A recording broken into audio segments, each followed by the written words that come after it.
Hello, honors pre-calculus students, Mr. Cruzado. We're going to take a look at problem number 3. So if f of x is 2 plus 1 over x plus 3, we want to find the inverse function and then the domain and range of the function and its inverse. So looking at number 3, f of x is equal to 2 plus 1 over x plus 3. I personally would get a common denominator, so I would multiply by x plus 3 over x plus 3,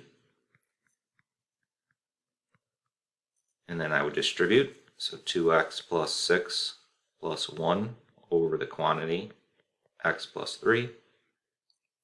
So f of x is equal to 2x plus 7 over x plus 3. Then to find the inverse function, we're going to set y is equal to 2x plus 7 over x plus 3. The concept is the x's and y's switch, so x is equal to 2y plus 7 over y plus 3. And then as your classmate said, you multiplied by y plus 3. We're going to distribute. And then we want to isolate the y, so we're going to move the 2y to the left and the 3x to the right-hand side. So xy minus 2y is equal to 7 minus 3x. We can factor out the y.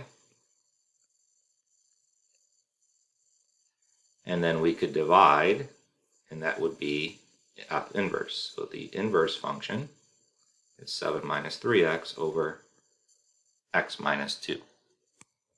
The second part of this question is to find the domain and range.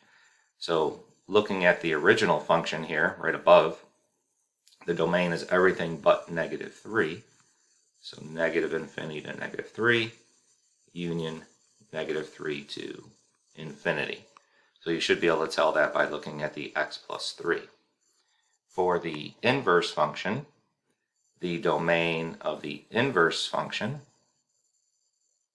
so the domain of f inverse, so if I look at this blue function, it's everything but 2.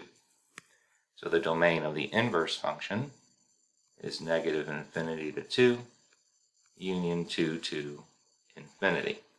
And then the second thing we wanted you to remember is the domain and range is switched.